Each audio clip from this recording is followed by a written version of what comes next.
Can you hear me now? Oops, sorry. Can you hear me now? Can you hear me now? Can you hear? Okay. Good morning. Shabbat Shalom. Glad to be alive. Hallelujah. Man, I love life. Seriously, you know, when you see all that nice beauty. I just got back from Australia. Wow. It's beautiful. How many of you have been to Australia here? Am I right or am I right? It's amazing. Too many kangaroos, but it's all good. All right, I'd like to open, if it's okay with you, I'd like to do introductory prayer, if it's okay. Say yes. Thank you. You know what it is? It's that when we get up, there's like a prayer. It says, Modeh ani lefanecha. Right, let me read it to you real quick. Modeh ani lefanecha, melech chai v'chayam, shechech ezartavi nishmeti bechem lachaba emunatecha. What in the world did you say, Rico? And it says, I gratefully thank you, O living and eternal King, for you have returned my soul within me with compassion. Abundant is your faithfulness. And you know, it's really amazing when you wake up in the morning, and the moment you take a breath, Modeh ani lefanecha, it's like you wake up just thanking him. Now, every night, we all say the Shema. You know, this is the way the Hebraic lifestyle is. We say the Shema when we get up. We say the Shema when we lay down. Now, saying the Shema when you lay down is really a declaration formula. It's a declaration formula of covenantal nature. Okay? So when you say the Shema, you are literally saying, I declare that the Elohim of Abraham, Isaac, and Jacob is the only true king, and his kingdom is, and his name is everlasting. I mean, that's a huge statement. It will stand in any court of law as a declaration before your death of what you are, what you believe. That's why the Jews, before they die, you know, Shema. When we get up, the Shema. Now think about this. You know, all the time, every day, they say the Shema when they go to sleep. They say the Modeh ani lefanecha when they get up. Shema Yisrael Adonai Eloheinu. You know, asleep is a metaphor for also death. You see? I mean, how many times have you taken a nap and literally you go like, you put your ear next to the mouth, make sure they're breathing because they look like they're dead. Get it? Come on, man. You guys got to laugh a little more. And then you go to sleep and you don't know you die because you went to sleep. Get it? But you went to sleep with that declaration, the last word declaration. Your whole life you've been raised. Modeh ani lefanecha, the Shema in the morning. Then you go to sleep at night, the Shema. And to you I rest, you know, I give my spirit, you know, my heart, whatever. Now you die and then they bury you and you don't know you've been buried or dead because you went to sleep. Now the resurrection of the dead comes. And you wake up. But this time you're not waking up from your regular sleep. This time you're waking up to the resurrection, everlasting life. What is the first thing that comes to your mouth? Your mind and your mouth. Modeh ani lefanecha melech. Where am I? I'm in the kingdom now. And the first words that came out of your sleep was, I gratefully thank you, O good and everlasting King, for restoring my soul within me. Think about that for a minute. And that's what really drives me to have passion for the Creator, is to know that He's teaching me how to be a client, how to be a grateful servant, how to recognize that even breathing is just a gift from the Creator, that in the world is destroying themselves and we still have some kind of peace that we can still function within that. And when we look into Scripture, many people, like Brad is saying, you know, we focus on certain areas and we lose really the essence in what we're here to do. Now, today I'm going to talk about Torah, social system, equity, and the justice of Elohim. I want to introduce to you a teaching that I've been doing about equity in the kingdom. And many people use the words of Galatians, Ephesians, Colossians to make a distinction. If you see me put my leg here, it's because of my hip. I'm not trying to be. And thank you for letting me be comfortable, because of the shoes last night. I really trashed my hip. So I got to wear these shoes, okay? So, but still I'm grateful. I'm alive. I'm a servant of the King, man. It's okay. I'm still going to worship Him. You don't understand. You see, this is the least of my problems, man. There's people in Iraq right now that they're getting crucified and they're still not rejecting Jesus even though they don't know Yeshua. Have you thought about that? In Mosul, one of the ancient Christian cities, yeah, they're Catholics. Yeah, they don't do things the way we do it. Yeah, they don't know the name. But yet when the Muslims come around, put a sword on their neck, reject Jesus, they say, I will not do it. And they have no knowledge of what you know about the Torah. And they're keeping their oath. And they're keeping their promises, even though they never really known half of the stuff you know today. Wow, really? That to me is faithfulness. I'm going to let the Creator determine whether or not they're innocent or guilty. Because many of us come to the knowledge of the Torah, and after a few years, we know everything. After a few years, we disregard Paul. After a few years, we disregard the Torah. After a few years, we go now convert to another and reject the Messiah. So, what is really the issue going on here? What is really the issue? So, if you would allow me, and let me state my case, I'd like to establish a foundation from the first century. And then this evening, I'm going to talk about the shame of the cross. What Yeshua did for us on the tree, on the cross. See, many people focus on the pain of the cross, but many people really do not study what honor and shame is, and the shame of the cross. And I pray that you'll come back and give me the opportunity to share a little bit on that. How many of you have read this verse? Galatians 3. There is neither Jew nor Greek, neither slave nor free. There is neither male or female, for you are all one in Yeshua Messiah. By the way, did you know that the expression one, all are one, is an ancient Near Eastern expression of covenant?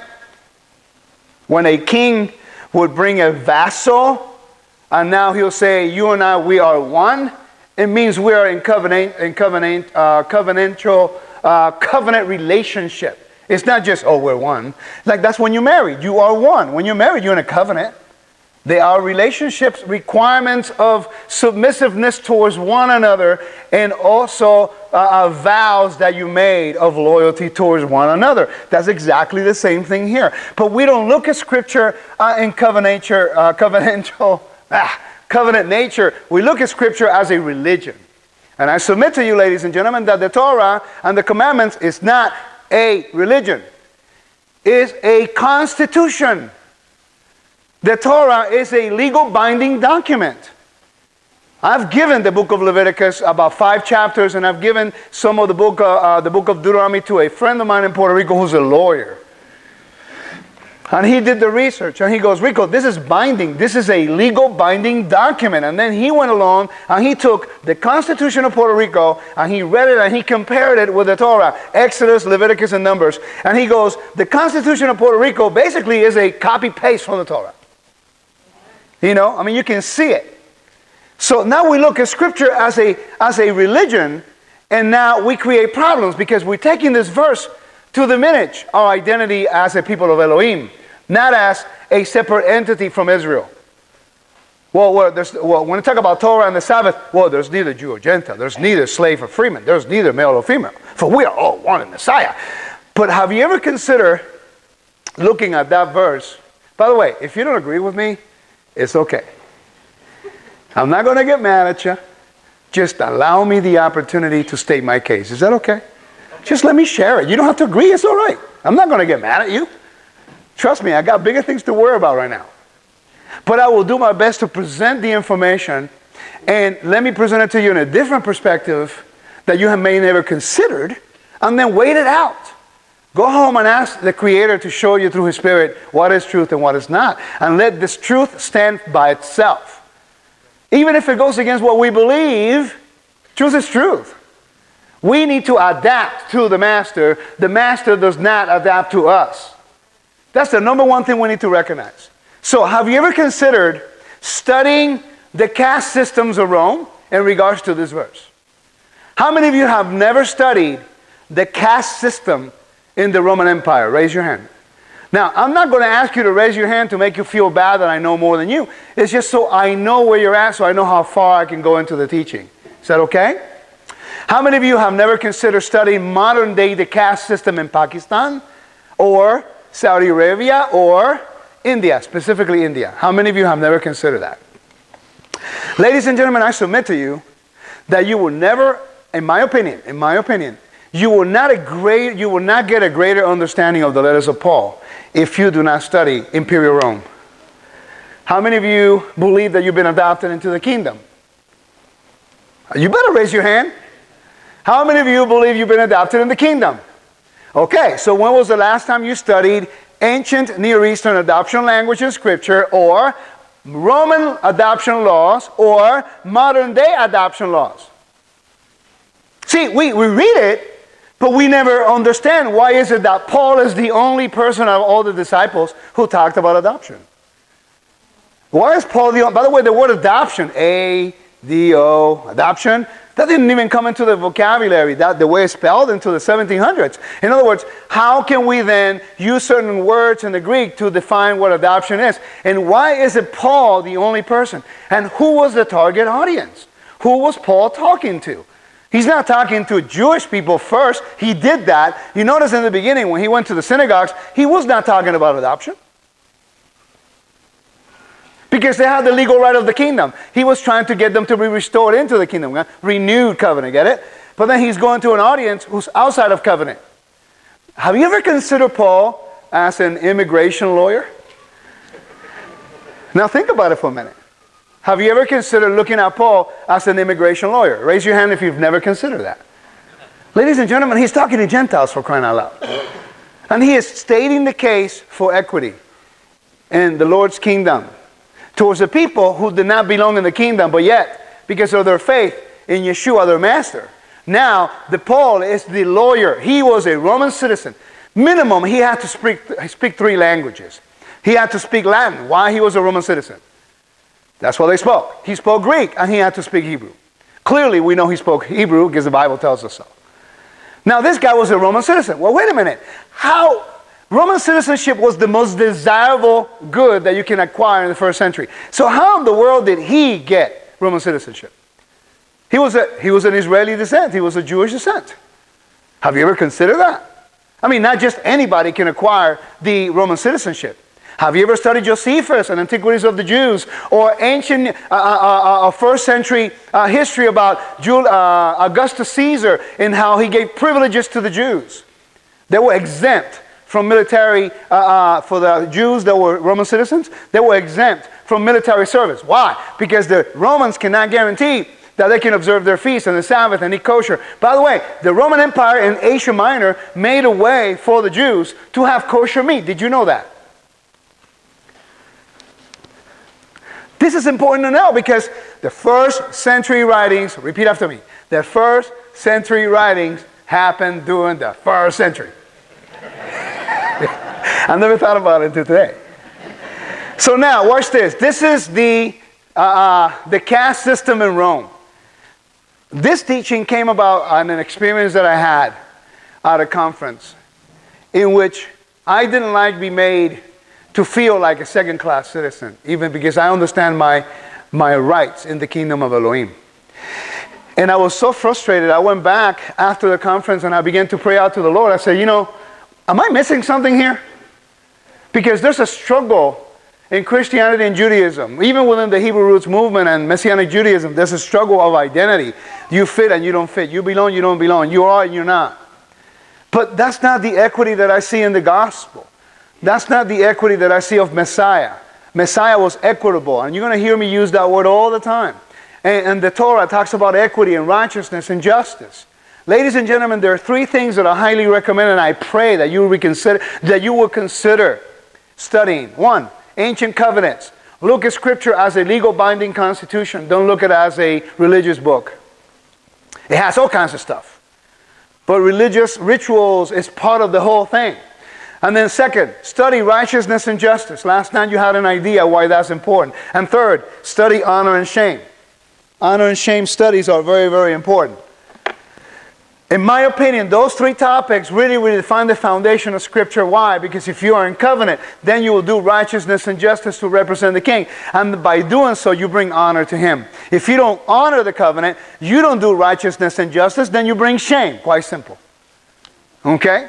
So, have you ever considered studying the contrast between Caesar and the tree? And why is it that the tree was a method, crucifixion was a method of punishment in the first century, and what did it mean? That's what we're going to cover tonight.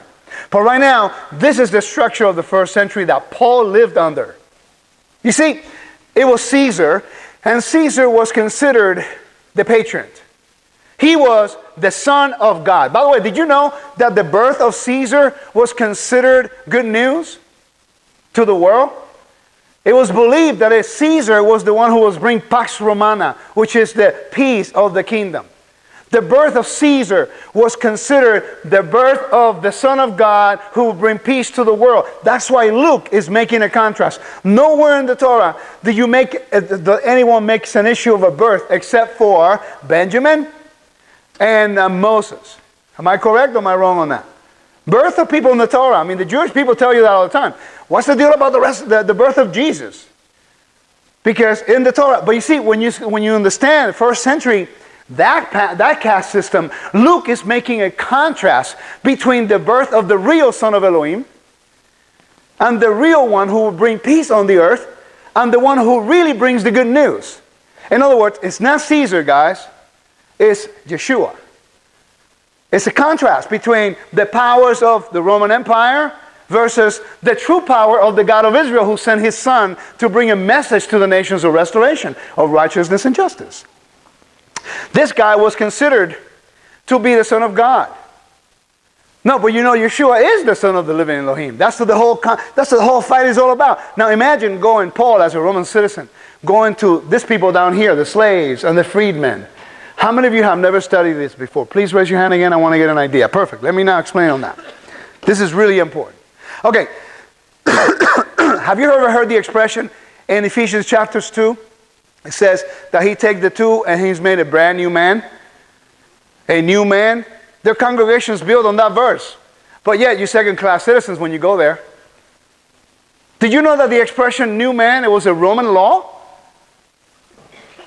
It was when this guy, the plebeians, say with me, plebeians.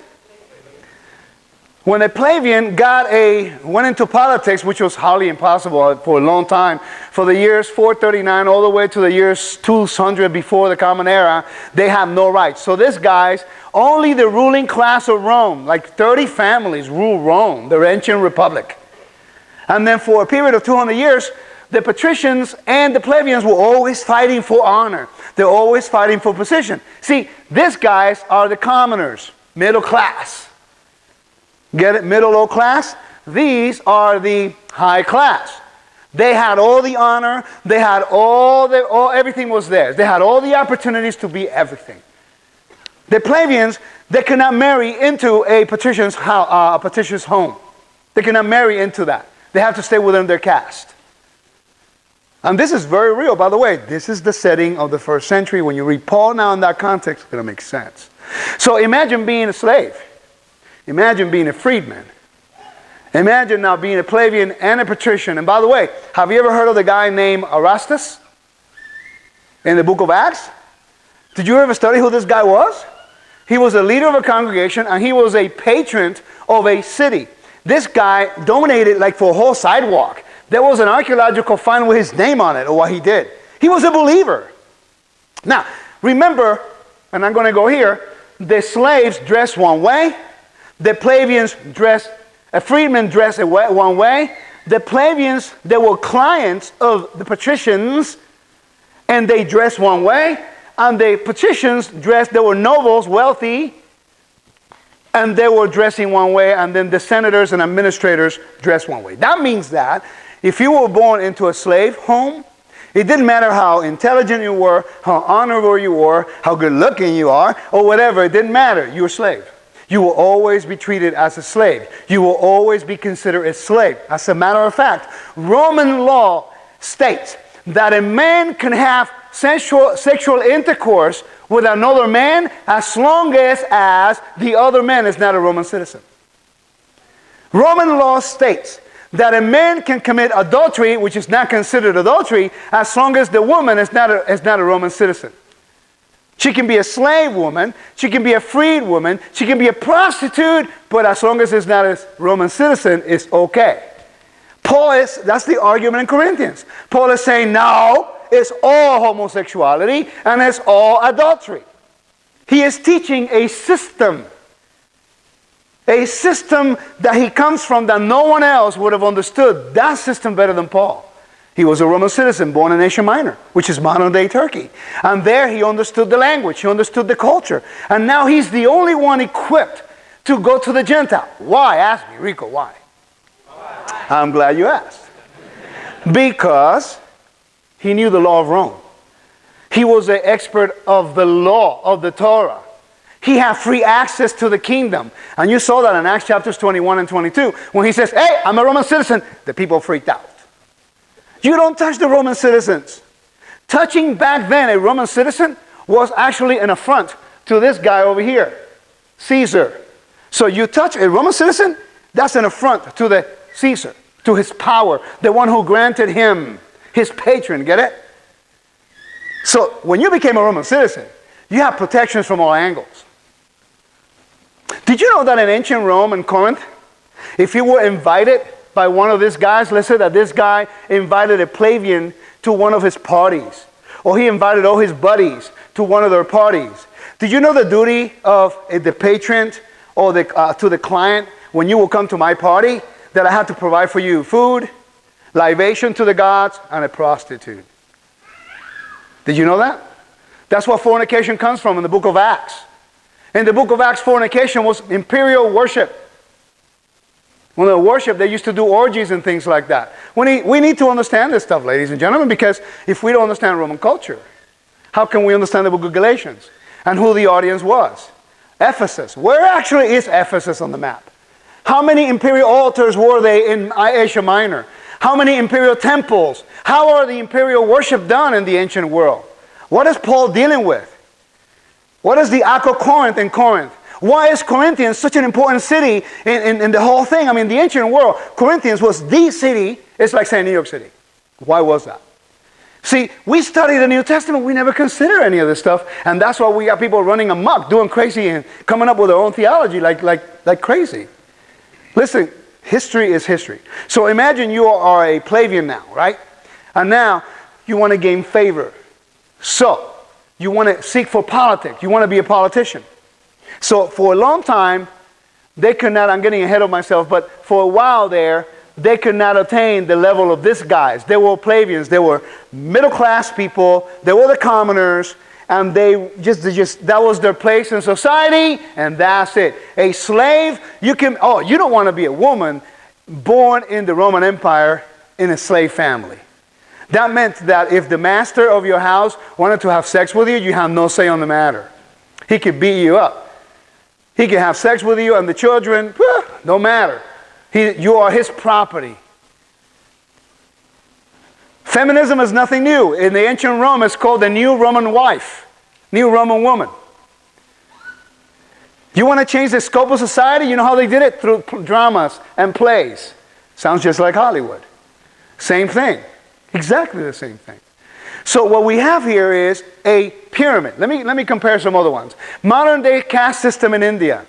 Man, go on Google and on YouTube, social system in India. Caste system is sad, heartbreaking. If you're a Dalit, which by the way comes from a Hebrew word, means untouchables or broken. They are the lowest of the low in society in India. You know what they do? You know what the women there, you know what they do? They do the jobs that no one else will do, like sewers.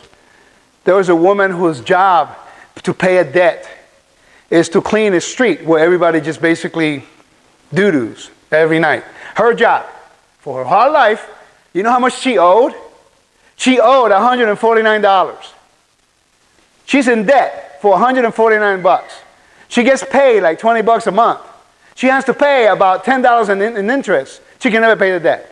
And her job is to go around every morning, pick up some salt or some kind of thing and go through the street and just put it on the doo-doo, and then she has to clean it up. That's her job. Forever. Because she is a Dalit. And they're the lowest class. They're the sewers workers. They're the ones no one wants. The job no one wants, that's them. By the way, do you know that if a Dalit is coming through a community of the Sudras or any of the Brahmins are like the priests, and all of a sudden now that person, there's a video that shows it, by the way, the untouchables, that they will stop at a threshold. They will not cross that threshold. If you are a Dalit, you are untouchable. If you go past that threshold, they beat you up because you're unclean. If you're going through a community, if you're riding a bike, you have to get off your bike, take off your sandals, and walk barefooted. And if you go through the community, you cannot sit in the same chair. If you're a Dalit, you have to sit on the floor. If you sit on the chair, you are now equating yourself with that person and that caste. You're going to get beat up. That's today. Is that the God that I serve?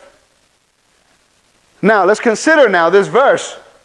In the first century structure in Rome, when there's a caste system, when the patricians dominated everything, they had all the money, and they're the patrons of everybody else. And now they're competing for honor. Everybody's competing for honor. Ladies and gentlemen, go read 1 Corinthians 1 through 10 now. And Paul is bringing correction. Whose are you now? Apollos? Or this guy? What is wrong with you when you get together to eat a meal? Now imagine if you are a patrician like Erastus, you are a plebeian, and you are a freedman, and you are a slave.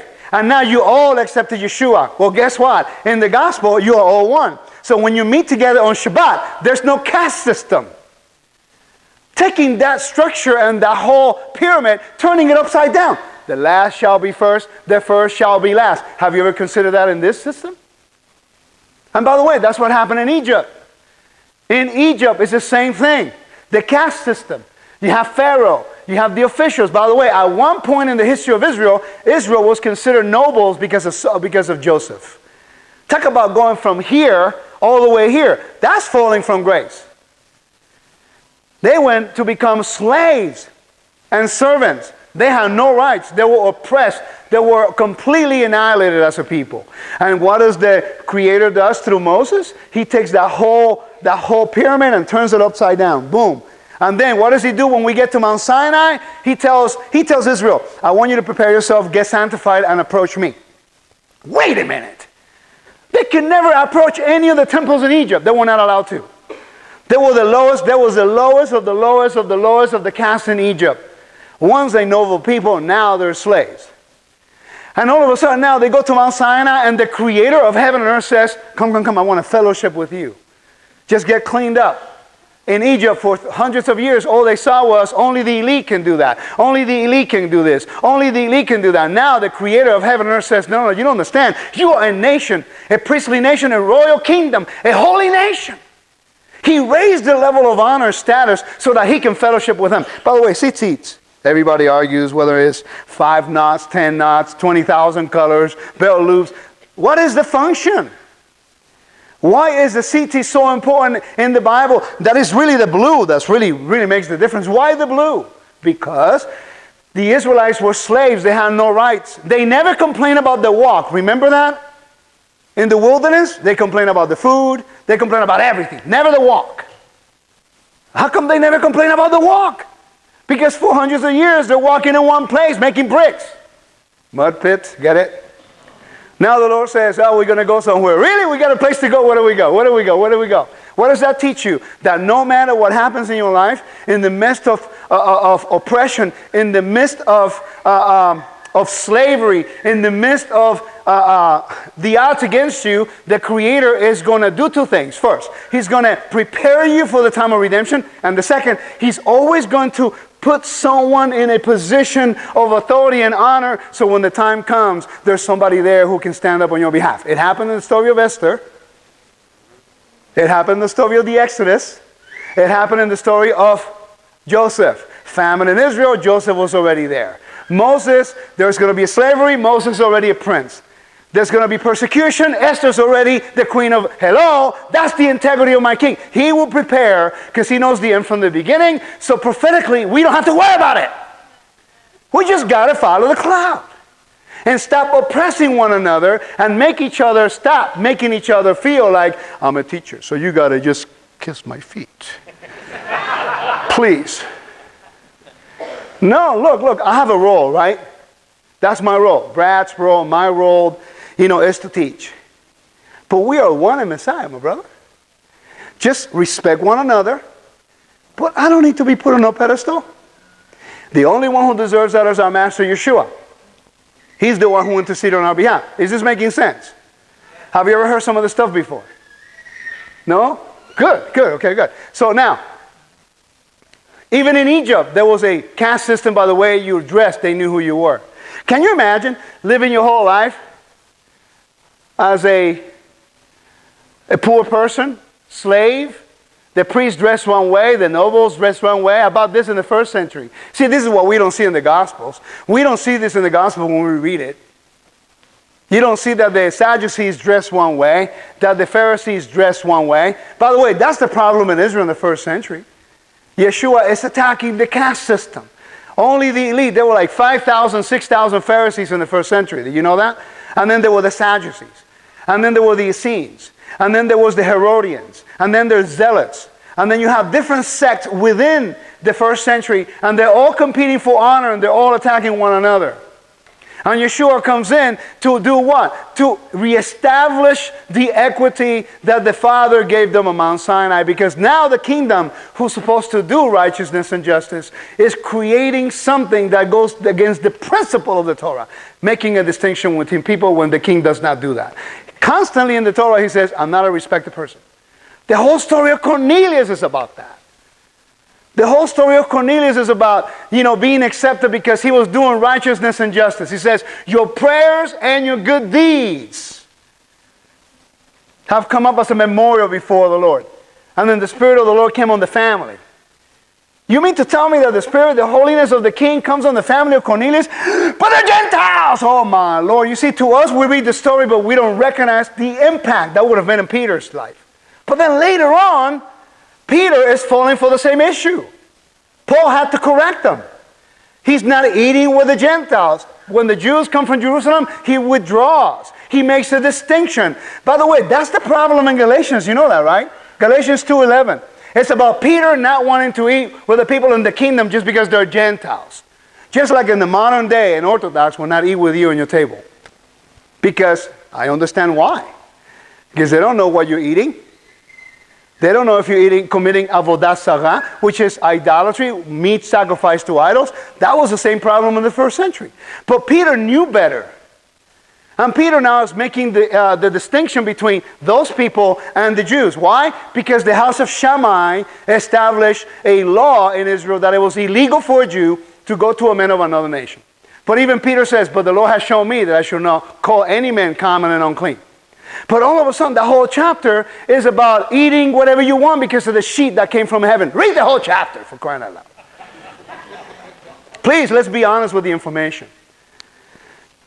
Is this making sense? I'm excited, man. No, think about it, bro. Just think about it. You come into, how old are you? 21. When I was your age, I was like, I don't want to remember. Playing professional baseball, running around, doing some stupid stuff. You know, when I was 15, the church where I was threw me to the side because I was asking too many questions. The problem was I was not presenting it on the questions the right way. I was being challenging. Because I was reading stuff, it's not lining up with what they're preaching. So just because I was right doesn't mean I was right. You get it? So I left for the world and I tried to pursue happiness through professional baseball and all kinds of stuff. And I acquired a little bit of fame and someone in the minor leagues, and I'm so happy I never made it to the big leagues. Man, I am so happy to be a servant of the King. I don't care if the world doesn't know me. I'd rather go to the remnant. I mean, you are my brothers and sisters, man. This is really what it's all about. To minister to one another so that we can continue to do righteousness, justice, and to be equitable with one another. Imagine the impact.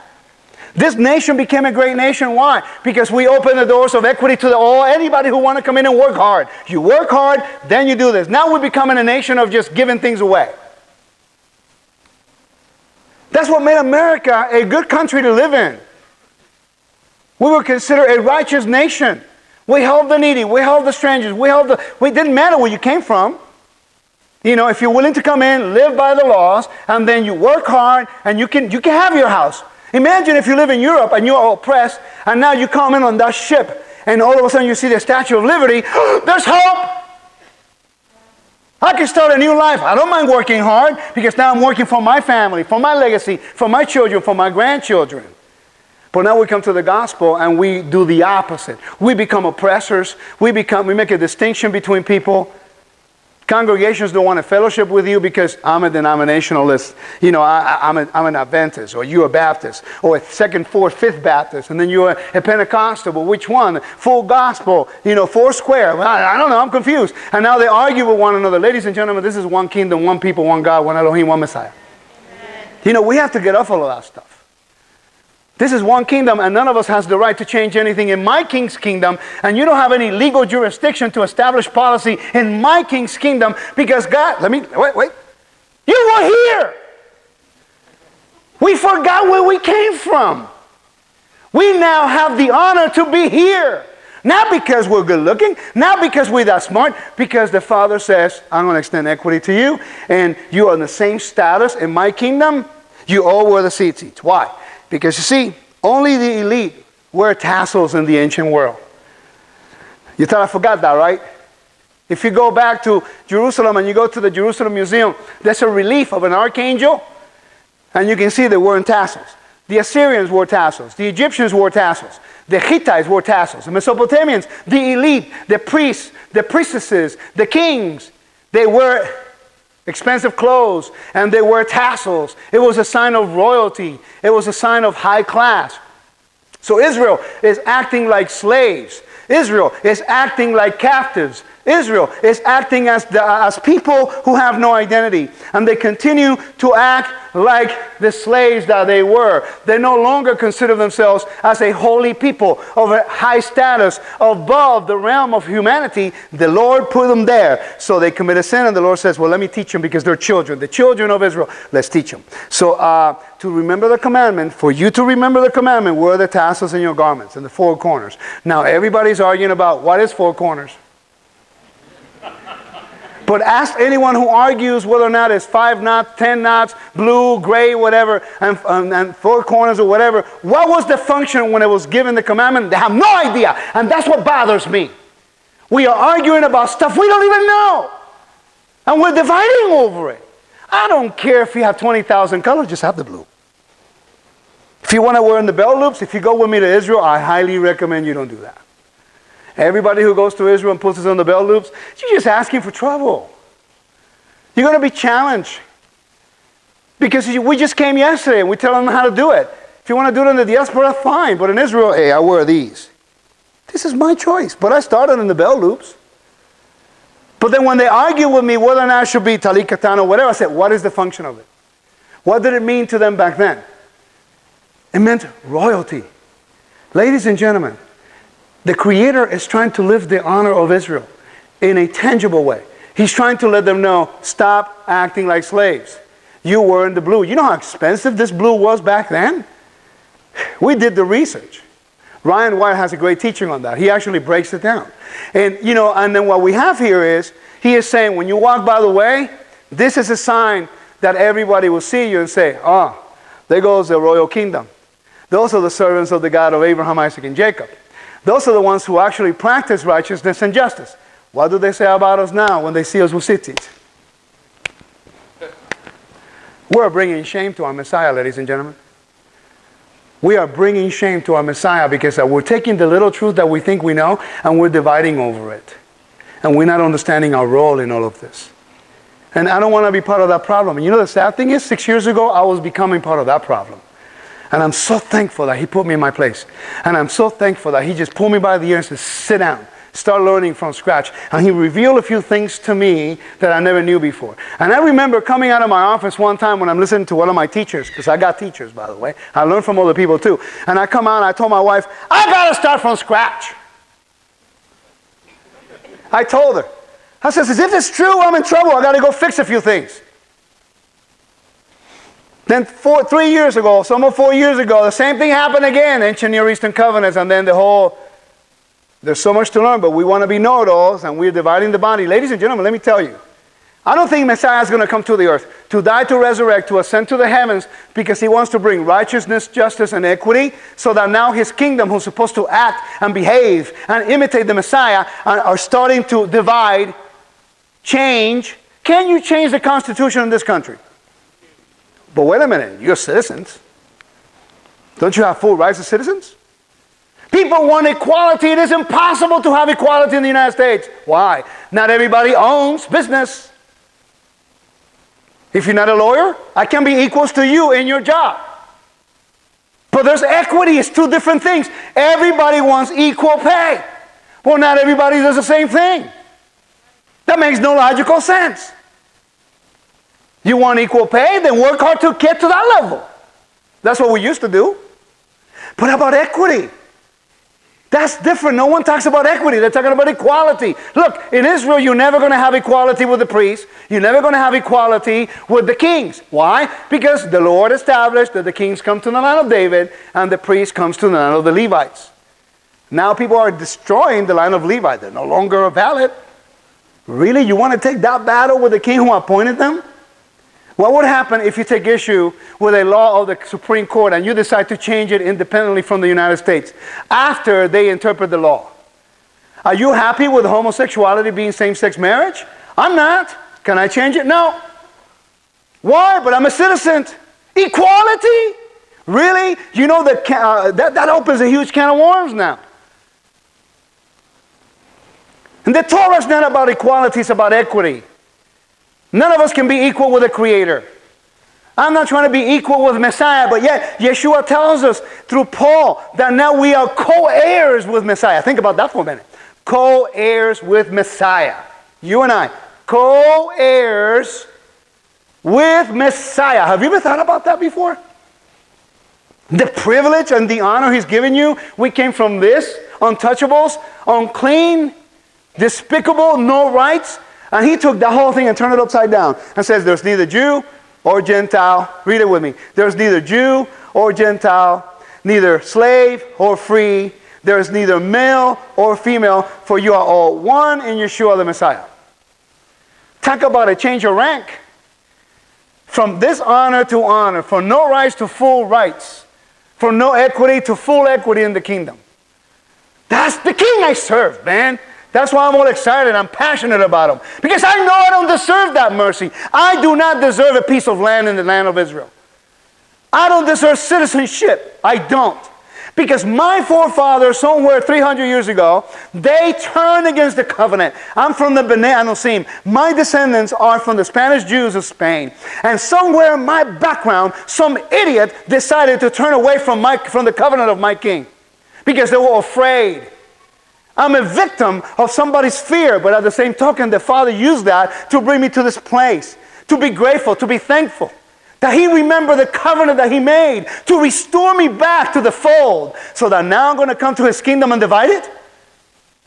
After somebody did something to take me away from the covenant, and He kept looking for His elect, kept looking for His people. There they are, there they are. He knows exactly where everybody is. Well, let me send the messenger so to get them back, to restore them into my inheritance. Why? Like I said last night, because I keep my word. So that now I come to the kingdom that does not belong to me, to the commandments that I never prescribed. And then I start making distinction between you and me. Make you feel like you don't mean anything. As a second-class citizen, listen, if you're a Gentile and you believe in the God of Abraham, Isaac, and Jacob, stop calling yourself a Gentile. Amen. You're no longer a Gentile. You are now part of the Commonwealth of Israel, ladies and gentlemen. You have been given a right. You are part of the kingdom. Then act like part of the kingdom. Don't come into the kingdom and change the laws of the kingdom. You don't have the right to do so. You're not the king. And it bothers me. It bothers me when people who are supposed to know better, we come into this movement and now we change the calendars, we change the feasts, we change the name, we change the constitution, and worse, now within the Hebrew Roots movement, there is something happening that's highly, highly, highly upsetting to me. Replacement theology. That the Jews in Israel, they're not really Jews.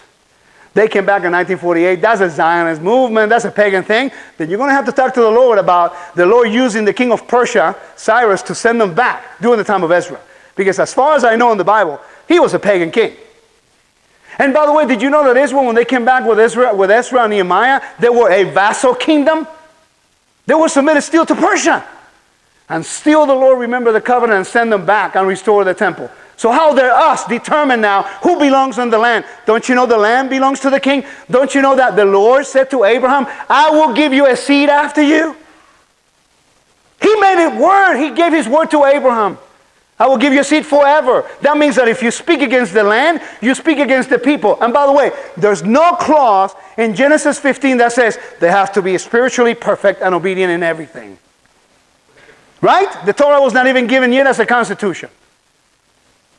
I just posted a video the other day about a Yemenite Jews returning with a Torah scroll. I got all excited that the Spurs are returning. And the people who actually turn against me are the same brothers and sisters who follow the Torah. They're not really Jews. We are the dispersion. We believers in Yeshua are the ones who need to return. It's not about Torahs. Really? You mean to tell me you're calling my king a liar? The Geminites are returning. They're being persecuted. They're being oppressed. And my king brought them back in safety. He heard their outcry. You know why? Because he keeps his word. And now the people who are supposed to be the witnesses of Yeshua are saying they're not really part of the kingdom and that God is not really fulfilling his word because they don't fit in the box that we have put ourselves in. We were here. We were here. We were slaves, and now we're acting like the patron. We're acting like Caesar. We determine who fits, who doesn't fit, who is and who isn't. Man, have mercy upon us, my king. I'm very concerned and I'm very scared. How would you like to be treated by the way you dress? How would you like to be treated if you have to dress one way your whole life because you belong to that caste? And then you see a plebeian woman dressing a really nice dress, and you can just say, I know I look better than her, but I can't wear it. And they can't see you trying it on either. That will be disrespectful, dishonorable. You die. And Messiah, you know what he does to you? You know what he does to you? You come from the nations and you say, I believe Yeshua is my master, and I believe that Father sent him and resurrected him from the dead. He goes, really, you believe that? He actually takes it serious. He actually believes man and your oath. And he says, okay, come. Sit at my table. Come to my Passover. Let me come in covenant with you. Oh, come to my Shabbat. Let me raise your level of holiness so I could dwell with you and rule with you, so your house could be an embassy of my presence, right? And he says, I want you to dress differently. I want you to represent my character. Wear the tassels so that everybody will know that you are not just anybody, you are my servants, and that I treat you with equity and you are my royal kingdom. And then he says, oh, by the way, just keep my commandments because they're righteous and just. So when you walk around the way and they see you do the acts of righteousness, then they'll know who you serve, and then you provoke them to jealousy. And he says, oh, come to my feast. I want you to know when to know. I want you to be aware of my prophetic picture. So then you can know about redemption, about Matan Torah, the giver of the Torah. Oh, man, your legal rights. We celebrate the 4th of July, right? We're happy about independence of America. Well, the 4th of July really happened on the 2nd of July. Did you change it to the 2nd? Do you change it? Or you keep the 4th of July because that's the law? Come on now, let's be honest. And you got all kinds of traditions that come with the 4th of July. When the 4th of July, which happened on the 2nd of July, was officially done, there were no fireworks, there were no hamburgers, and people were not dressing in flags. Right? But yet you follow every single one of those traditions. You don't mind taking the day off, and you lift it up. Our freedom, America, the best country in the world. But when it comes to the Sabbath, we change the day. Now it's in the morning. It's not in the evening anymore. It's only 12 hours. The feast, oh no, we determine the feast now. We declare them. Well, read the Leviticus 23. It tells you that Israel proclaims them, but Moses declared them. We don't have the jurisdiction to declare anything. Our job is to proclaim, to let everybody know about the dates that we meet with the king. This is legality. And now, man, can you tell I'm a little zealous about this? You know why? Because we are dishonoring our king for what we think is truth.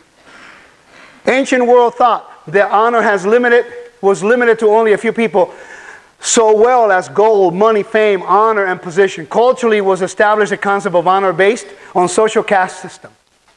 The Torah sets a precedent in the ancient world for its justice to the people of the kingdom. A fair system under a legal document with equal rights and equity to all. That's the Torah. That's this document that I hold so dear, that is my life. Remember that movie with what's his name, Wilder? What was the name of that movie? That he's the rabbi in Europe. He goes all the way to San Francisco. He's going all through America. You remember that movie? Cisco Kid, right? I mean, hey, listen, if you don't watch a movie, that's your problem. I just like the movie. You just go like this in some scene. That's it, okay? But the whole premise was really cool, and I like the part when he's like, the Indians want to kill him. I really like the one with the, you know what I'm talking about.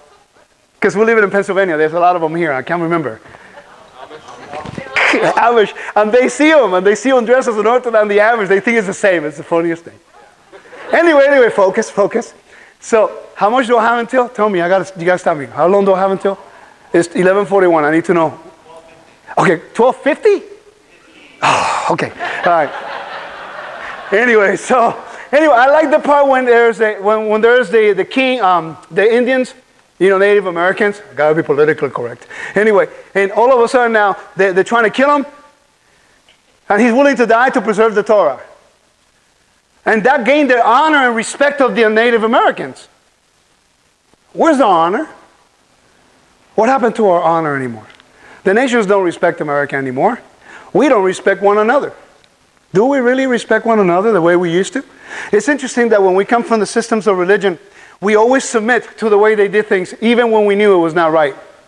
And now we come to the truth of the Torah, the equity of our king, and now we are oppressing one another, challenging one another, belittling one another. Listen, in Egypt, a whole civil war started based on the post on Facebook. Somebody says, hey, let's meet at this plaza or whatever, and let's protest and this, and then everything happened because someone responded to a call, an outcry of help for social reforms in Egypt. You know what we're using Facebook for now? We're using Facebook to talk about stupid stuff.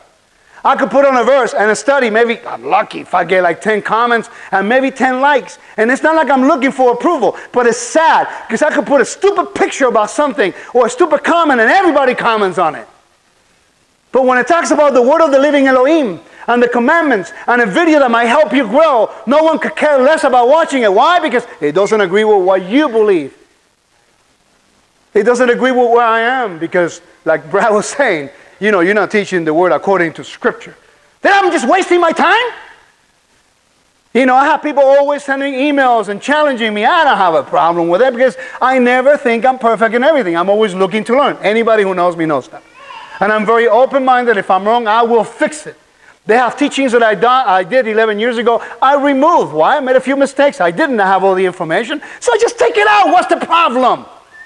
I just fix it. I let you know, brother, listen, I didn't have this information. I did not know. So if you listen to that teaching and you bought it, well, guess what? Let me give you the new PowerPoint and fix it. What's the problem being wrong? So what if we are wrong? We're not the king. We are here to try to please him. If I do something wrong, I repent, I move forward, I try to make it better. But no. We have to stick with it, and we have to be thinking about what we said. And even if we're wrong, we're going to say, no, this is what I believe, and that's it. We were here. And we have a little knowledge that because of his grace and his mercy, people treat us with dignity and give us honor. He puts us here. Regardless of where you come from, regardless of where your race, your color, he takes you from slavery to the world, slavery to sin, gives you freedom, my brother, and he says, you are now a holy nation. He didn't ask you what race you are, where you come from, what is your caste. No, he says, you believe in the Messiah, and you believe God raised him from the dead, come into the kingdom. You are part of the Commonwealth of Israel. And by the way, now, I'm going to give you a piece of land. I'm going to give you an inheritance. I'm going to give you a name. I'm going to give you new garments. I want to give you a tribe as an identity. You're no longer just outcasts. You're no longer just people from the world. Now you have a tribe, or you have a banner, and you have a stone in the breastplate of the high priest that represents who you are. You are grafted into the 12 tribes of Israel. That's not good enough. Let's just kick the Israelites and keep everything they have according to our own understanding. Oh, Lord have mercy. Is this making sense? So all I'm trying to do today is trying to make you aware of the privilege that we have. In John chapter 3, verse 16. Read it with me, please. For God so loved the world that he gave his only Son, that whoever believes in him shall not perish, but have everlasting life. You notice I'm not using Yahweh that much. People always have issues with me on that. Okay? Tell me which pronunciation is the right one. There's minimum 5 or 6. And if I say Yahweh, you take issue because you say Yahuwah. If I say Yahuwah, you take issue because because you say it's Yehovah. If I say Yehovah, you take issue because I say Yahuwah. Or Yod He Vav He and Yahweh and all that stuff.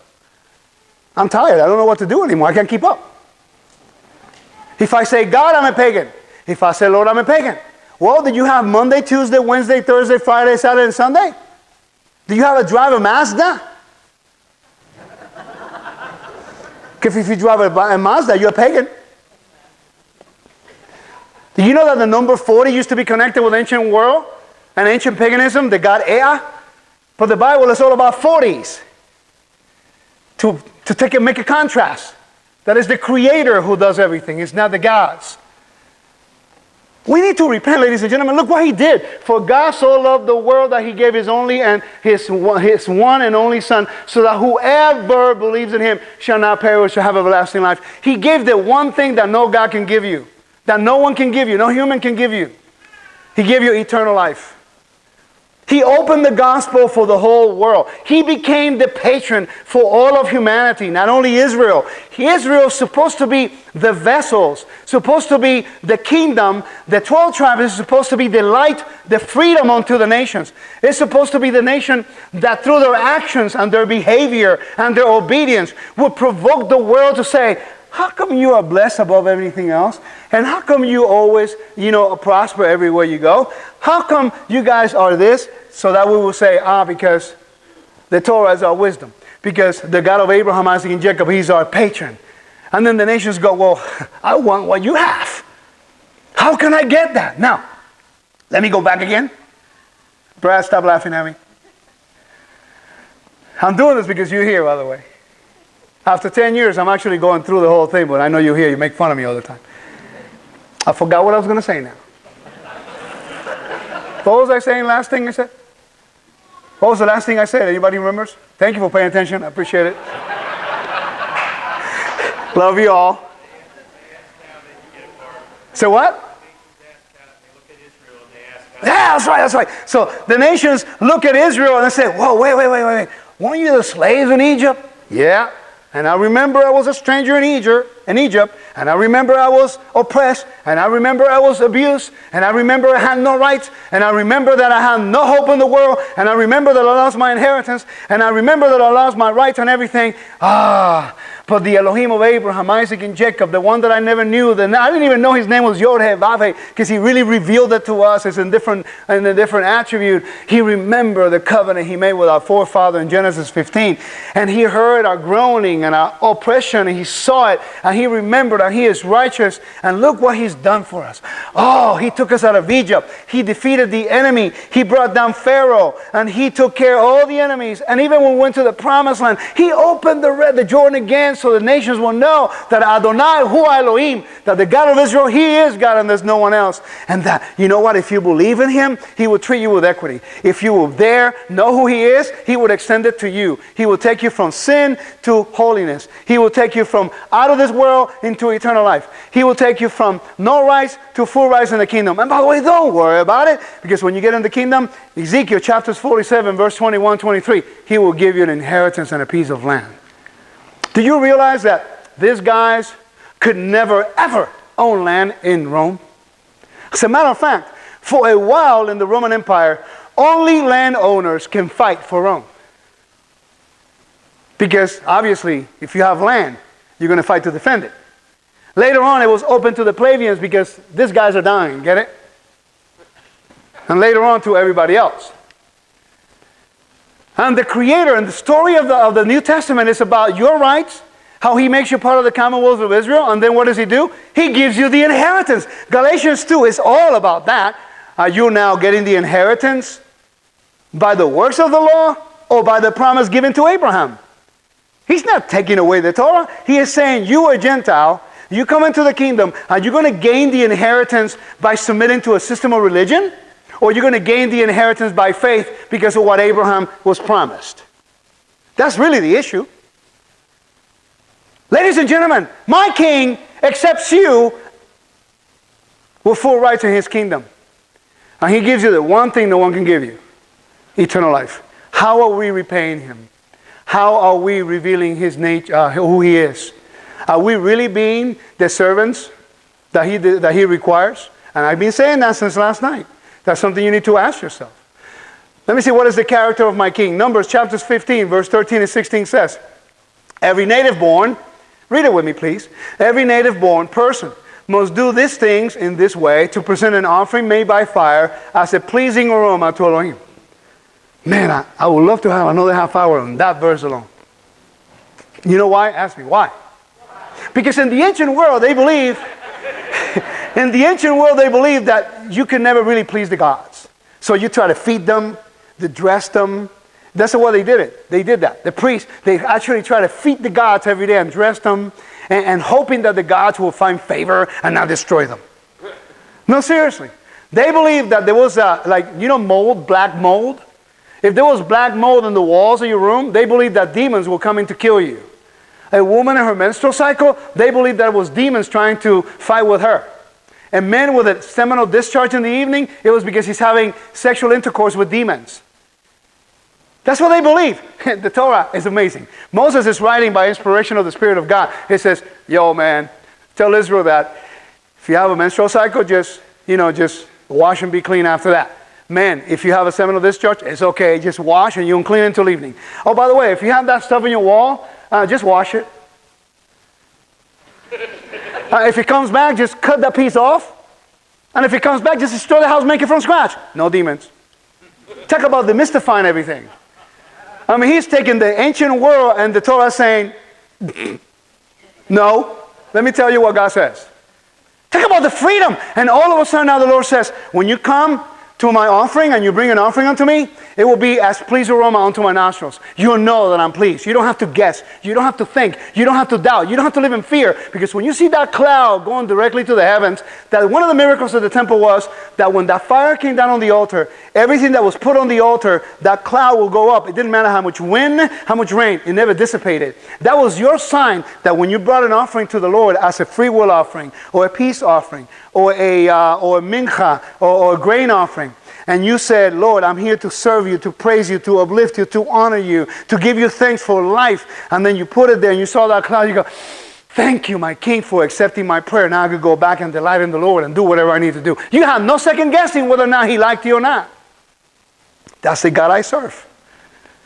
Let me continue. If a resident foreigner is living with you, and whoever is among you in future generations, and prepares an offering made by fire as a pleasing aroma to Elohim, he must do it the same way you are to do it. One statute must apply to you who belong to the congregation, and to the resident foreigner who is living among you, as a permanent statute for you, for future generations. You and the resident foreigner will be alike before Elohim. One law, one custom must apply to you and to the resident who lives alongside you. Listen, I'm Spanish, so I can say this.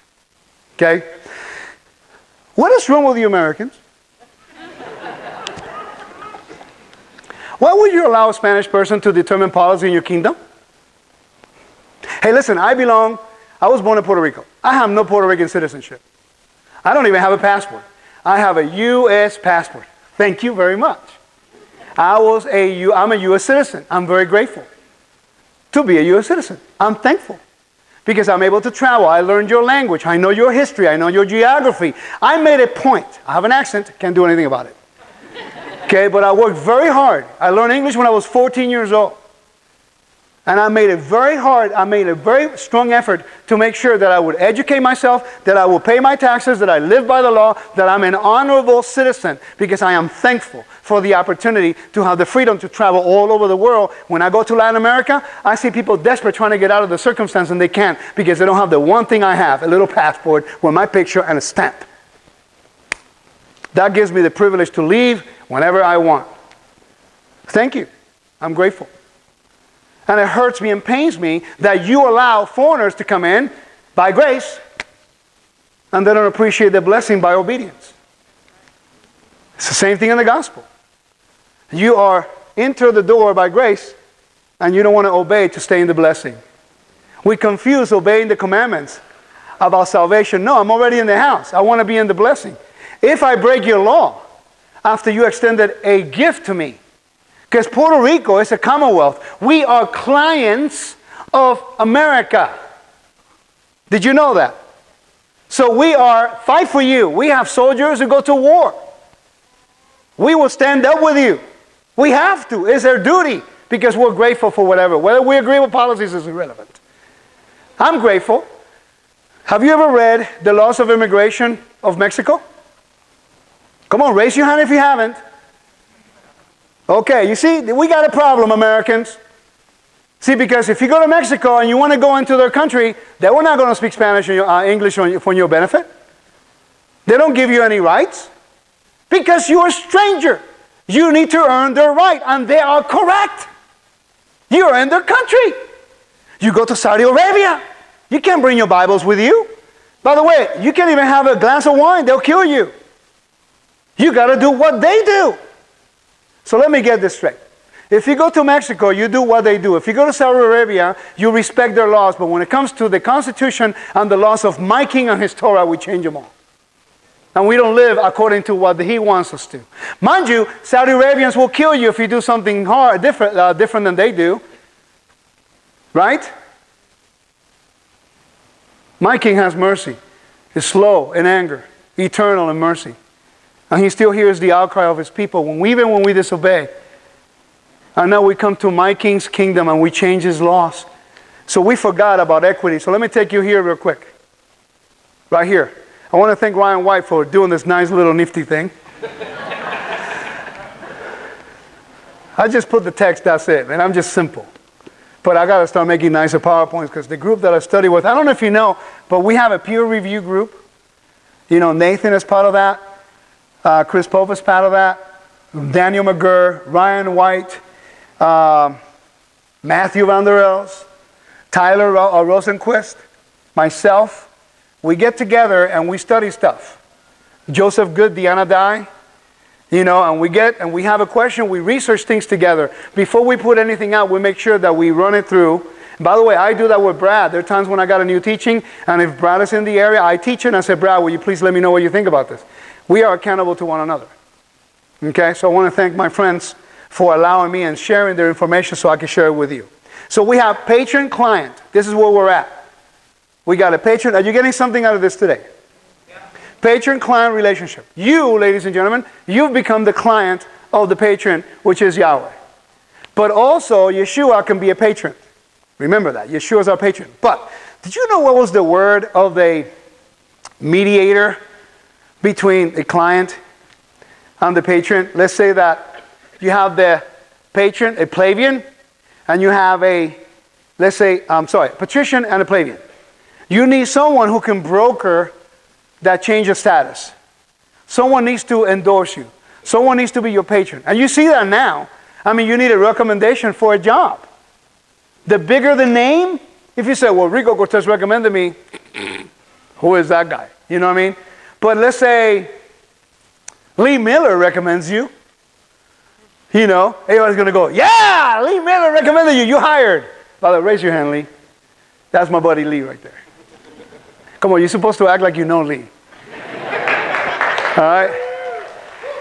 Anyway, so here what it is like as long as your patron can take you to a greater patron, as long as there's no arguments amongst each other. You follow? So that's why it says, my Father's greater than I. You know, I've done the will of my Father. The whole purpose, the language that Yeshua is using is, I am your patron, I'm your master, but I'm going to take you to my Father. Right? So you can get the full benefit of everything that I got. I'll be your broker. I'll be your mediator. So what is used in the book of Hebrews as Yeshua being a mediator is established in the Torah already. Remember when the children of Israel refused to come to the mountain? Approach the Creator? And they told, yo, Moses, yeah, you go up, bro, because lest we die. You know, at that moment, it's a legal precedent is established. Moses became a broker of the covenant. Are you with me? This is very important. Because now Moses becomes the broker of the covenant. He becomes the guarantor of that covenant. Because he says, yo, they disobeyed, O Lord, when they worshiped the golden calf. They deserve death, I know. Blot me out. You know why Moses said that? Because Moses understood that he recommended them. He says, they're your people. Remember your people, you gave your word. And how did Moses respond? Remember your oath. Remember the covenant you made with Abraham, Isaac, and Jacob. He says, blot me out. I'd rather I die than your honor and your integrity and your character to be questioned by the nations. But do not destroy them even though they deserve it. Because then if you destroy them legally, he had the right to do so. But he said, but if you do that, then the nations will speak badly against you. And I don't want you to receive any shame. Are we being honorable towards our Messiah after he recommended you to the Father? That even the book of Revelation, I can't say plural because then somebody will send me an email. Revelation. No, it's crazy. I mean, we have like theological debates and theological police. If I say one word incorrectly, they send me emails literally correcting me. And that's okay.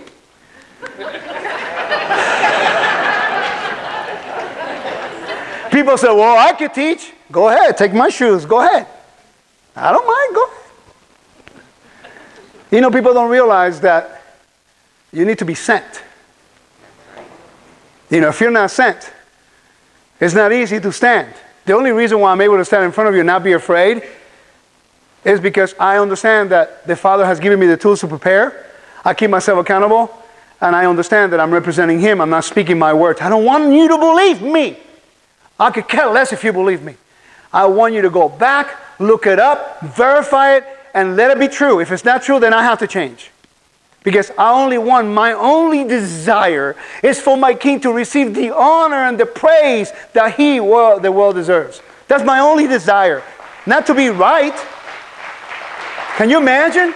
If we do things honorably, that when they look at you, they say, oh, he serves the God of Abraham, Isaac, and Jacob. We need to invite them over because they're blessed people.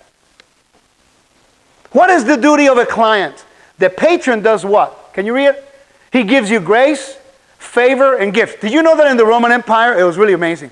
In the Roman Empire, if, let's say Nathan is my patron, right?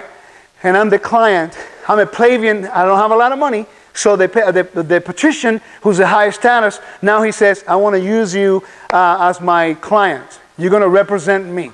You know what the duty of the client was?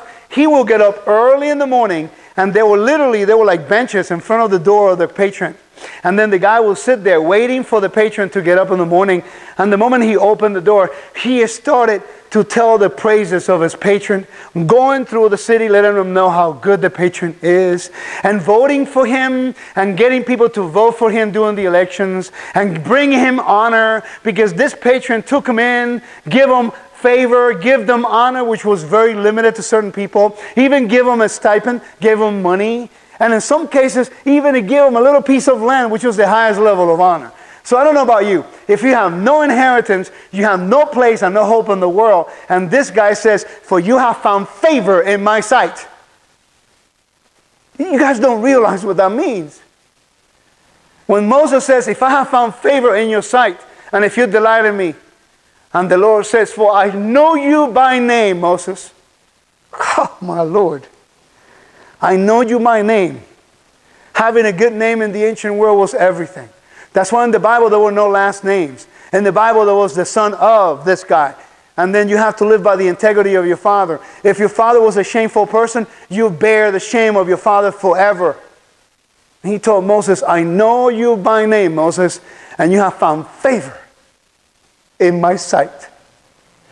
Ladies and gentlemen, we have found favor in the Creator's sight. Why? Because of our mediator, because of our master Yeshua, of our patron, who believed in our oath, who believed in our commitment and said, I want to serve you and I believe your Father raised you from the dead. And Messiah says, you do? You believe that? So this is what I'll do for you. Okay? I will give you grace. I will extend favor and I'll give you a gift. Salvation. Gift of the Spirit. He gives us gift. In the book of Revelation says that He will even eat supper with us. He would eat with us. He will sit at the table and have a covenantal meal with us, mere mortals. My Messiah will be a guest of honor in our home.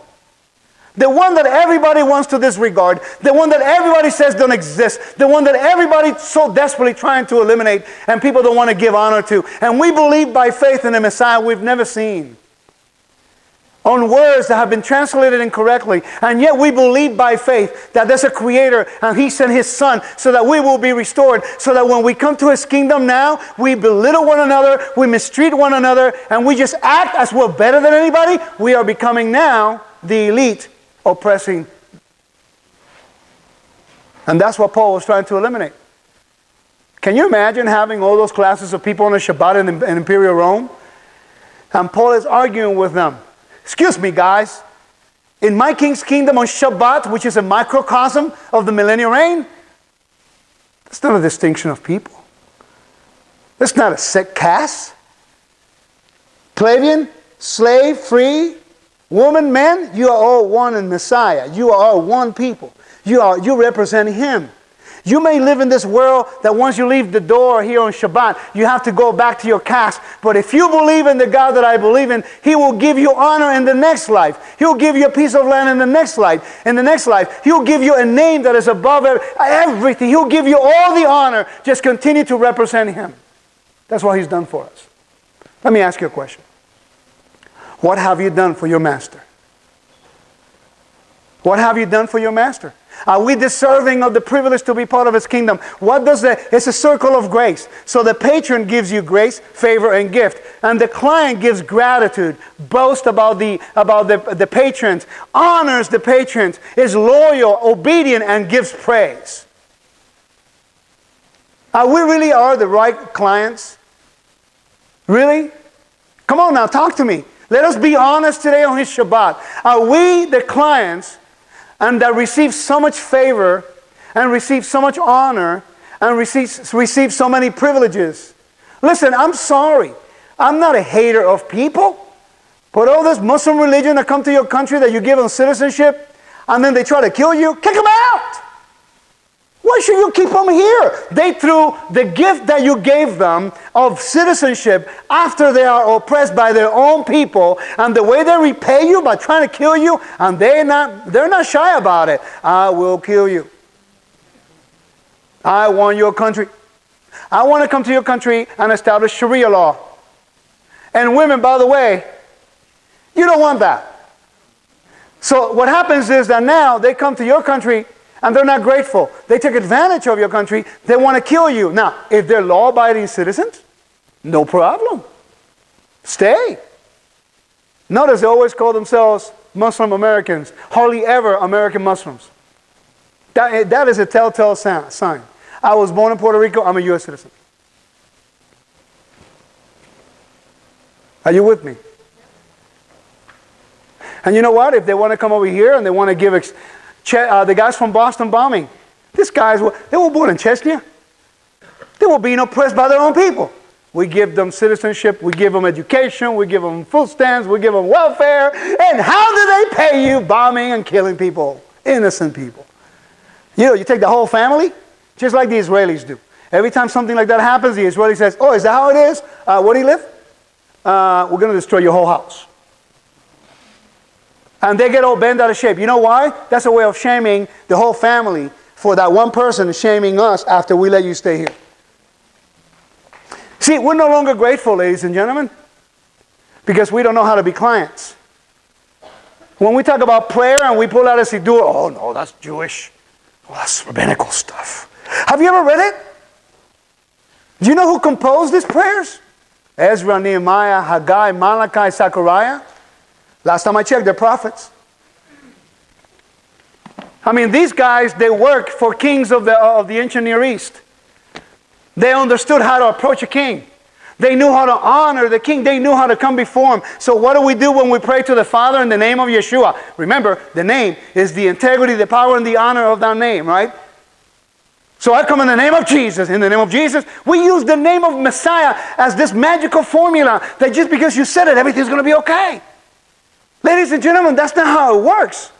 If we're not acting according or behaving according to the commandments to honor that name, when you use that name in disobedience, you actually bring shame to it. Because remember, he's the one who died and resurrected. So we pray like this. We say, in the name of Jesus, I pray and I demand and I decreed. Really? We decree now? I thought we were clients. I thought he's the one who feeds us. He's the one who protects us. He's the one that guides us. He's the one that teaches us. He's the one that, by his mercy, you know one thing that I cannot understand? Is why the Creator sits on the throne. He just doesn't just destroy the earth. He just says like, all right, guys, I'm tired of this experiment. Angels, what do you think? Start from scratch. Can you imagine? All the angels worship. They were created just for worship. They are really thankful. They were created. Kadosh, Kadosh, Kadosh Adonai Sabaoth. Lord, Lord of Lords, the Lord of hosts. Holy, holy, holy is the Lord of hosts. The whole earth. Can you imagine the father gets up in the morning, he goes, one morning, I mean, it's no morning or evening because it's no time. And he says, okay, I'm going to do something new. That experiment is over. There's no cohesion. Just keep doing the opposite. Just poof, gone. Who's going to complain? The angels? I mean, think about it for 1 second. I believe there's a creator. He's merciful and true. Who's going to question him? He created something out of nothing. Who's going to question? The angels? Get rid of them too. Start from scratch. But he doesn't do that. He is faithful to his word. He is faithful to his honor. He is faithful to his promises. And he sees us constantly looking after us, trying to entice us back to his presence, trying to entice us back to his commandments, trying to give us, and it's interesting because at one point we cried out, Lord, please break me. See if this makes sense to you. Lord, please break me. Oh, I want truth. Please, Lord, remember me, right? And some of us weep and pray like I did for months on my face like that, and then I go to Walmart or I go somewhere and says, hey, do you know the name of Jesus is actually Yeshua? It cannot be. We pray for more truth, but then when more truth comes, we disregard it because it's not what we're used to hearing. You don't understand, man. Why are you here, bro? I mean, think about it. Why are you here? Why is the Creator so much thinking about you that when you actually called out in oppression and you wanted more about the Word, you want to know about Him, you actually voiced it out. There's got to be more. How many of you can say that? I mean, you look at the Bible, you go like, oh, the fourth commandment. How come we don't keep it? I mean, for years we disregarded it. We read 1, 2, 3, 5, 6, 7, 8, 9, 10. And all of a sudden one day we wake up in the morning, we see the fourth. Yeshua kept the fourth commandment. Paul kept the fourth commandment. Peter kept it, and the Bible tells me so. How come we don't do it? And then the whole struggle starts. So what have you done that when you cried out to him, that you don't know him, you never met him, you don't even know which name? There's so many of them.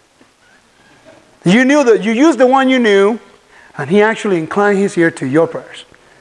And then he brought a messenger to teach you about his commandments.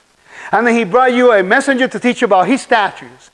And then he taught you how to obey. He says, oh, by the way, my king says, I want you to be my guest of honor. Will you come into my holiness on Shabbat? I'll make you whole. I'll raise your level of holiness. Sit there. Let me host you. Let me give you bread. Let me give you wine or juice. Let me give you the food. All I want you to do, say the Shema. Teach your children. Let everybody know how great I am, how awesome I am. That's why in the prophets it says, for you pulled out of Egypt with a mighty strong hand, with a great power. Constantly the prophets are letting Israel know, the God that you're rejecting, He's the one who did this and this and this. Don't you remember? Remember where you were. Remember what you went through. Remember where you were and who you were and now where you are today. And still you turn your back to Him. And still you turn away from His commandment. And still you disregard Him. Ladies and gentlemen, you have been given an opportunity to do something that has not been done for 2,000 years. You have been given the opportunity at the most important time in humanity to be the true witnesses of the King. Which servant are you going to be? Are you going to be a grateful client who's going to be thankful, waiting at the door of your master? Master, how can I serve you today? You are so good and you're so kind. Hey, everybody, that's my master. You see, his father is awesome. He is worthy to be praised. He's a covenant keeper. He's the one who revealed himself to Abraham, Isaac, and Jacob. He will never leave you ashamed. He will feed you in the wilderness. He will protect you. He will guide you. You don't need to vote for him. It's freely given to you. Oh, by the way, He gives you eternal life. That's my King. Are we the servants? Are we the clients that he deserves? Are we worthy to be in his kingdom, ladies and gentlemen? That's who I serve. And how we pay him back? How do we pay my king? I don't like the way you keep that commandment. I don't like the feast.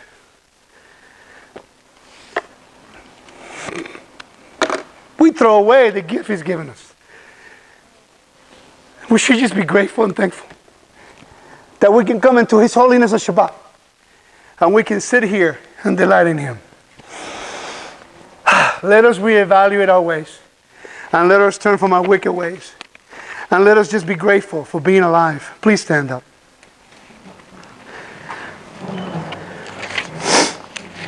Now you know what drives me. People always say, we love you, zeal. You know why I'm zealous? I'm just grateful, man. I'm going to be 50 years old in 10 days. I'm so looking forward to it. Man, I don't look bad for 50. I feel good. I got my blood work done. Only 1 point on my high cholesterol. On 1 point, I could lose the 20 pounds. I'm fine. No high blood pressure. I don't take any medicines except for my hip. That'll end in 11 days, 14 days. If I would have been born in the 20s and the 30s, there was no hope for me to get a better hip. I want to be healthy. I want to be thankful. So when I travel the nations and they ask me, who do you serve? I serve the God of Abraham, Isaac, and Jacob, Adonai, Hu, Elohim. He is God and there's no one else. Oh, but you got a bad hip. That's okay. He has provided a way. He just is not the first, not the best, like the one he created, but it's a pretty good, decent option. Can you imagine being born in the 20s and the 30s? There's no hope for me to have a hip replacement. Do I want him to do a miracle and put a brand new one in there? Yes, I would. But do I need it in order for me to continue to be thankful and grateful? No. I'm still going to get up in the morning, even limping, even crawling, but I am thankful and I'm grateful to be alive. I'm thankful to be a servant. I'm thankful because I should have been dead and I am alive. I should not be in the kingdom. He's even given me a wife. Listen, my son, he's 24. He got married and you know what he did? Hey, Dad, will you give me the honor to do the ceremony? Oh my God, I got to do the ceremony of my son to send him out with a blessing. Why would the king honor me so much after all the things that I did in the world to defile myself, to turn away from him, to shame him? But yet he remembered the covenant. And when my literal father was praying for me for 12 years while I was in the world working for Home Shopping Network and doing all the other stuff in the world on TV and things, my father was faithful. My father was praying, interceding on my behalf. And my heavenly Father inclined his ear to my earthly father and he brought me back. And you know the thing, my father passed away in May of 2004 and 5. My ministry took off in Sukkot of 2005. He prayed for me, yet he never saw what you see today. But he believed in a promise. Do you believe in a promise? He was faithful. And he was willing to stand in the gap for his rebellious son. I want to honor my father when I get to the kingdom. I want to have a good report that whatever he did for me was not in vain. Are we the servants, ladies and gentlemen, that he deserves? Let me ask again. Do you feel that we are the servants he deserves? Are we? If not, there's still an opportunity. You need to choose what you're going to do. And I like to do a blessing, if I can find it here. It's called Ahava Olam. And it's an ancient prayer. And I can find it now when I need it. If not, we just do another prayer. It's okay.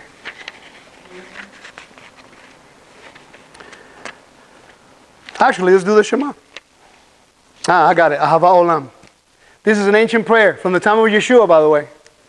It goes like this. With eternal love you have loved us, O Lord our Elohim. With exceedingly great pity you have pitied us, our Father, our King. For the sake of a great name and for the sake of our forefathers who trusted in you, and whom you taught the decrees of life to do your will wholeheartedly, may you be equally gracious to us and teach us, our Father, merciful Father, who acts mercifully, have mercy upon us, instill understanding in our hearts, to understand, to elucidate, to listen, to learn, to teach, safeguard, perform, and fulfill all the words of your Torah's teachings with love. Enlighten our eyes in your Torah. Attach our hearts to your commandments, and unify our hearts to love and fear your name, so that we may not feel ashamed, nor be humiliated, nor stumble for all of eternity, because we have trusted in your great, mighty, awesome, holy name. May we exult and rejoice in your salvation. May your compassion, O Lord, our Elohim, and your abundant kindness not forsake us eternally, forever, to the end of time. Hurry and bring us blessing and peace expediently from the four corners of the world. Break the yoke of the nations from upon our necks, and lead us expediently and upright pride to our land. For you affect salvation, O Elohim. You have chosen us. Listen to this. You have chosen us. You have chosen us from among every people and tongue. And you, our King, have brought us close to your great name forever in truth and love, to offer praiseful thanks to you, to proclaim your oneness with love, to love your name. Blessed are you, O Lord, who chooses his people Israel with love. God, trustworthy King. So we say, to be thankful, Shema Israel. Repeat after me. Shema Israel.